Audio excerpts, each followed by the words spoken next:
Hello everyone, welcome to a new video. Today we are actually going out of the apartment, and as you can see we are right now in the van of my father. He actually camperized his van back in 2011, and today I will be sharing with you which were his costs in case you're interested in camperizing your own van. Let's get started. First, let's check some pictures of how does the van look like when you initially buy it from the manufacturer. For your information, this is a Renault Traffic from 2008.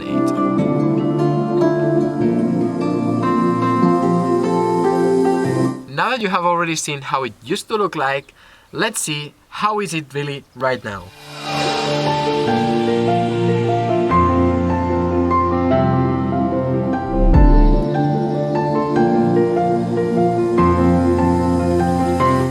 The main difference you can spot is that all the seats in the middle were completely removed, taken out. The first thing my dad added was the heating. And this is really the key if you want to use the van all year round. Otherwise, I don't know in which countries you live, but depending on which country, that's not possible. Even in Spain, that it's known for very nice weather, you really need to have heating in winter in order to be able to stay comfortably inside the van. As you can see, it's as simple as doing this to turn it on and the same to turn it off. In fact, the hot air comes out from the rear part of the front passenger seat. And the cost of that was one of the highest we will see today, with 1,400 euros to basically purchase all the things and install it, because he actually got it installed by professionals. The second thing he did was to hit that like button. Yeah, it might be somewhere here at the bottom. Yeah, you have done that? Cool. Let's go now ahead with the third thing that he did, was to install it and make it basically so that the front passenger seat rotates. And this is very useful in order to make the whole atmosphere of the camper much more homey and just be able to spend much more time inside. The cost of that was of 250 euros, which is actually not a lot, and it's something you definitely might want to consider if you're planning on building your own camper.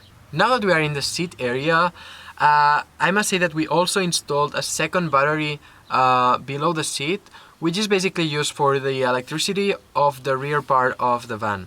And this is just mainly useful to have the lights open and not have to worry about then the van being able to start it up next morning or not. Of course, besides that, you can also charge your phone and just, many different things. We already know what electricity is used for. Cost of the battery was of 400 euros. And plus the cost of adding the plug on the rear part of the vehicle, plus also another plug to just plug it in with regular electricity if you're going to a campsite or whatever, was of another extra 150 euros. Now we already have a bit of the basics done, so basically we have a place to stay where it is warm, and on the top of that we have electricity, so we can basically entertain ourselves, reading a book, just charging the phone to, just check whatever you want. So this is just the basics of the basics. Next comes the kitchen/toilet area. And yes, I did say it right, it's also the toilet area. I will show you in a minute where can you find the toilet, but yes, it's basically in this little piece of furniture. To begin with, we have the sink, and basically you have running water from a deposit on the rear part of the vehicle of 20 liters of water, and all the dirty water coming from the sink goes into another small deposit of 10 liters that it's very easy to empty, just taking it out and emptying it. Then here we have more drawers with some casseroles and pans, also some plates, glasses, and the stove, which is actually one from Decathlon, very easy, super cheap. And finally, what you all were waiting for, the toilet area. So basically you take it out from below the sink, and you need to put a little piece of wood to make it stable, and then you can basically use the toilet. You just need to open the little lid, do your thing, and then you also have even water to flush it when you finish. It's definitely something you might want to consider having in your van or camper, because sometimes you are traveling on the countryside, which might be easier, but sometimes you are in the city or just in situations where you really cannot find any toilets and so on, and this literally saves your life. The cost of this piece of furniture itself was 550 euros. plus all the different things inside. Except for the toilet, that was an extra 120 euros. In this space here is where we usually have the fridge, but as you can see there is no fridge, and that's because it's back in Spain. We had to leave it there because we were carrying so many things that we just couldn't fit that in here. On the top of that, usually in winter it's not something we take because all the fresh things already stay fresh for a relatively long period of time. Nevertheless, it's something you definitely need to have in summer if you want your food to stay for a bit longer than just one day, and the cost of that was of 250 euros. Next thing coming is the table, which as you can see it's stored on the back of the door, which is very practical because it doesn't take much space. And then to set it up, you basically do it like this, and there's a bit of a rail here where you can just like stack it in there, and there you go, you have a table for two. And the cost of this table for two is approximately 30 euros. We also have the floor, which is actually a synthetic material, and the cost of it was of 30 euros. Now a very cool part, which is making the bed. It actually takes much longer than when you are back at home, but basically how you would do it is you would just fold the seats, and then with a wooden piece that we have, we just create a flat surface.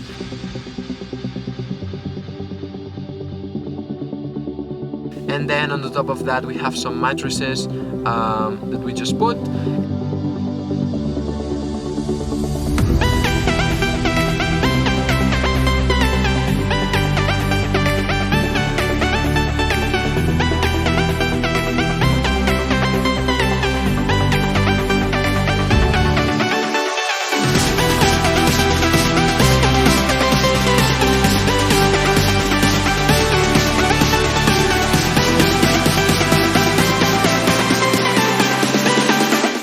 And we are ready to go with just the sleeping bag.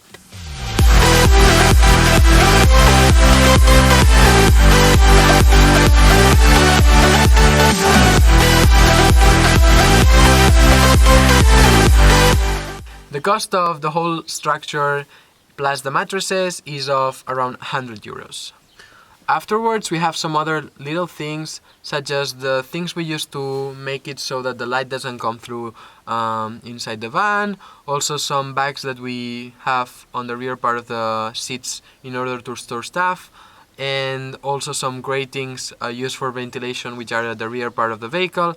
And all of that together, it's of a total of 150 euros.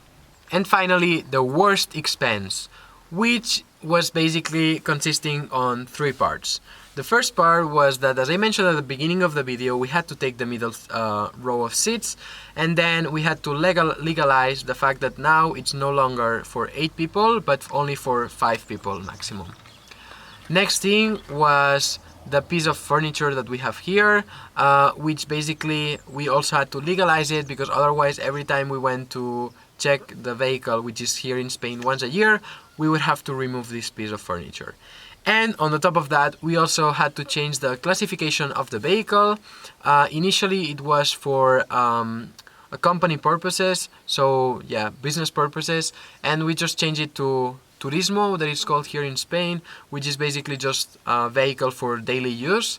And the total cost of that was of 682 euros. Now it's time to add all of the costs up in order to see how much does it really take to transform a van into a camper. In the case of my dad, as you can see here, it's of 4,112 euros. This is relatively cheap, but as I mentioned, it's only the cost of transforming the van. Let's go now and see how much did this van cost my dad when he first bought it. My dad bought this van back in 2011 for a price of 12,500 euros, and it had 60,000 kilometers already. Then if we add this 12,500 euros with the cost of transforming the van into a camper, we see that he spent a total of 16,612 euros to basically have a camper. What I have not mentioned so far though is that within these 16,000 euros, you also have to put in all the work, all the hours that he dedicated into just basically building his own camper. And that's something that I think I have not illustrated very well in this video, because obviously I was not the one building the whole camper, but it's something that you also need to take into account if you're looking to build a camper. Anyways, I checked which are the prices of already existing campers, such as for instance the Wolkswagen California, which is the classical one that you probably already know. I really like it, I'm not gonna lie, but the prices of those are just much higher. I just checked quickly before filming this video, and the prices I was seeing were around 15,000 euros for one of the oldest models with more than 200,000 kilometers. So basically you're buying something that you know you will have to put a lot of money in repairs. So then you need to balance between whether that will be better for you or not. Anyways, I leave this to you. Thank you very much for watching today's video, and see you next one.